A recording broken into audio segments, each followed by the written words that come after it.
What's going on, my fellow guitarists? My name is Andrew, and this is Andrew Rocks On. Today we'll be learning four of the most used chords on the guitar: A minor, C, G, and F. These chords are very often used in pop songs. To list a few: 21 Guns by Green Day, If I Were a Boy by Beyonce, and Apologize by OneRepublic. They all use these four chords, and that's just the tip of the iceberg. With these four chords, you can play thousands of both current and classic songs. Without further ado, let's take a look at our chords. If you haven't watched any of my other videos, you may not be filled in on what a chord diagram is.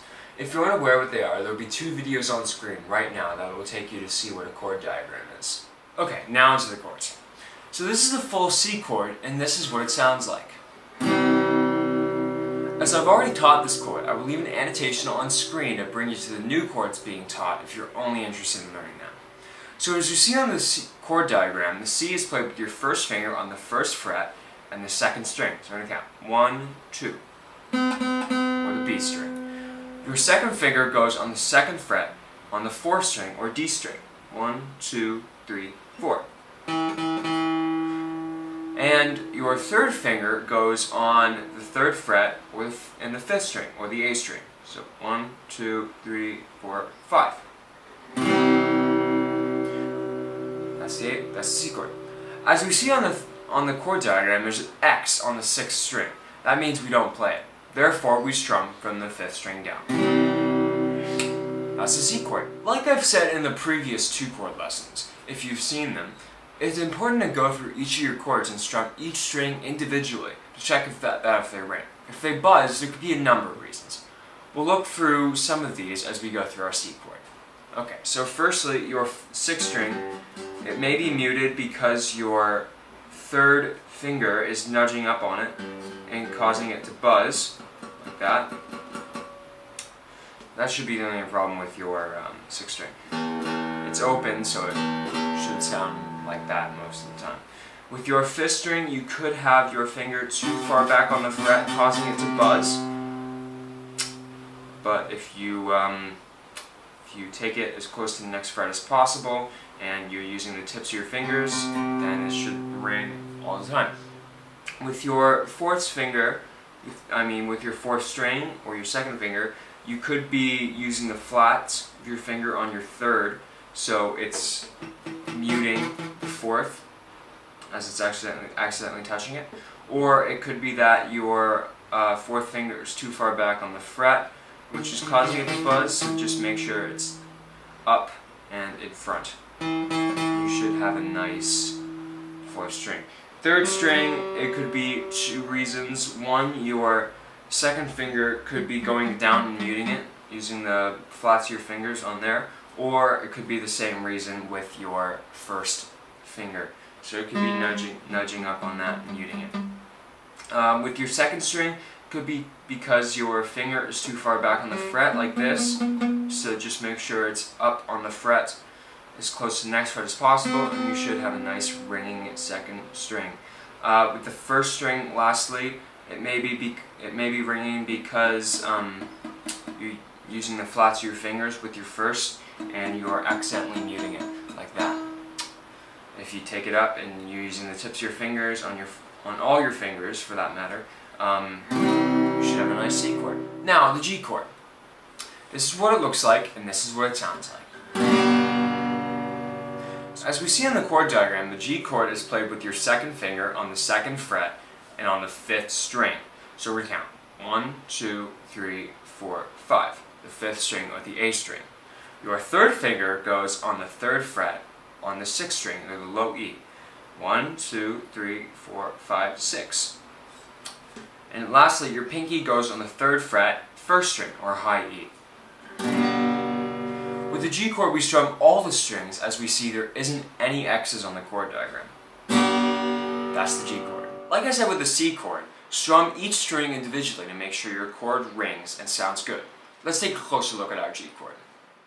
So firstly, with your sixth string, it may be because your finger is too far back on the fret, causing it to mute. But just make sure it's up there and using the tips of your fingers rather than the flat. and you should have a nice 6th string. With your 5th string, it may be because your 3rd finger, you're using the flats of your 3rd finger to touch this 6th string, so it may be accidentally muting that 5th string. So just make sure your 3rd finger is upright and you shouldn't have a problem. Also, it may be because your 2nd finger is too far back on the fret, so it's causing it to mute. So just make sure it's up on the next fret, and you should have a nice 5th string. With the 4th string, it may be because your 2nd finger is coming down and accidentally touching it, muting it. So just make sure your 2nd finger is upright, and you should be good to go. With the 3rd string, you shouldn't have any problem most of the time unless you are leaning down with your fingers there, leaning down really far actually, which shouldn't happen. So just make sure all your fingers are upright and you should have a nice open 3rd string all the time. With the 2nd string, it may be because your pinky is nudging up on it and muting it. So just make sure your pinky is down on that 1st string and isn't touching any other strings, and your 2nd chord should ring nicely. Lastly, with your pinky on the 1st string, maybe because it's too far back, although this is unlikely because it causes your 3rd finger up on the 6th string to go back as well. So just make sure you're using the tips of your fingers on all of them, and you should have a nice G chord. On to our new chords. First, we'll be covering A minor. Here's what it looks like, and here's what it sounds like. To play this chord, you put your 1st finger on the 1st fret, 2nd string. 1, 2, 2nd string or the B string. Then your 2nd finger goes on the 2nd fret, 4th string. This one. So 1, 2, 3, 4. Then your 3rd finger goes on the 2nd fret, 3rd string. 1, 2, 3. So it goes right under your 2nd finger on the 2nd fret there. That's A minor. But as we see on the chord diagram, there is an X on the 6th string, so that means we don't play it. Therefore, we strum from the 5th string down. So that's the A minor chord. So now let's go through and identify possible problems in our A minor chord. Okay, so firstly, your 5th string, it may be muted because you're nudging your 2nd finger up on that string, causing it to mute. So just make sure your 2nd finger is on that 4th string nicely and isn't touching any other strings. With the 4th string, it could be a problem where your 2nd and 3rd finger are getting too bunched together, and your 3rd finger is coming up and muting that 4th string. Also, it could be because your 2nd finger is too far back on that 2nd string, on that 4th string. So just make sure it's as close as it can be to the next fret as possible, even with the obstruction of your 3rd finger, but it should sound nice if they are close together. With your 3rd string, it could be cut because your finger is too far back on that fret, causing it to buzz, although that's unlikely because that drives this finger back as well. So neither of those strings would sound good. So just make sure it's nice and up as far as it can be on that fret, and you should have a nice, 3rd string. With your 2nd string, it could be because your 1st finger is too far back on the 1st fret, so just make sure it's up as close as possible to the next fret. Also, it could be because you're using the flats of your fingers on your 3rd finger, which is causing it to come and mute that 2nd string. So just make sure these are upright, you should be good. Finally, with the 1st string, it could be because you are using the flats of your fingers with your 1st, and that's coming down and causing it to have a muted sound. Other than that, you should have a nice A minor chord. Our last chord for today's lesson is F, another new chord. This chord is the hardest I've yet to teach, as one finger has to hit multiple strings. With the F chord, you have to lay and press your 1st finger down on 2 strings instead of the typical one. So as you see on the chord diagram, the F is played with your first finger on the first fret and on the first and second string. To do this, you have to place the flat of your index finger on the first and second string. They may buzz at first like this, but it will come eventually. Your second finger goes on the second fret and the third string, or the G string. Lastly, your third finger goes on the third fret, fourth string, or the D string. So 1, 2, 3, 4. As we see on the chord diagram, there's an X on both the 5th and 6th string.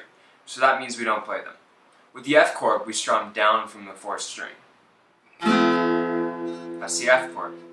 Like I said with all the other chords, you have to go through your chord and make sure none of the strings buzz. Alright, let's go through our F chord. Firstly, on the 4th string, your third finger may be too far back on the fret, causing it to buzz, so just make sure that's all the way up on the next fret as close to the next fret as possible, and you should be good. With your third string, it may be muted because you're using the flats of your third finger and you're accidentally touching the third string, which may be muting it. Also, your second finger may be too far back on the fret, causing it to buzz. However, that's unlikely because it's a bit of a stretch at that point. So just make sure you're using the tips of your fingers on the second finger, and you should be good to go. With your second string here, it could be a problem of using the flats of your fingers on your second finger. So it could be accidentally touching and muting the second string. So what you want to do is make sure that's upright, and your second string should be good. Also, it will take a while to get adjusted to this sort of semi-bar-ish chord. So if it does mute like this, don't worry. It'll just take time to learn how to have a nice clean F chord with this bar, because it is a little difficult at first, I have to say. The same goes with your first string. It will be a little hard to get used to, this F chord. So, if these two buzz at first, don't worry, just keep practicing and practicing, and remember to apply a lot of pressure, and you should have a nice F chord. So that is it for this chord lesson. Remember to practice your chords. Ensure your chord sounds clean and doesn't buzz. Also, those chord transitions between A minor, C, G, and F are crucial to playing the songs with these chords. As always, leave your thumb behind the fretboard, as this builds muscle to play bar chords later on. In the description of this video, or the playlist you're currently watching, there will be songs I'm going to teach with the chords you've just learned. Before you try to play these songs, practice your chord changes, as they are essential to play the songs at the speed they're intended to be played at. If you enjoyed this chord lesson, leave a like, and please leave your comments and criticisms down in the comment section below. Thanks for watching, guys, and until next time, peace.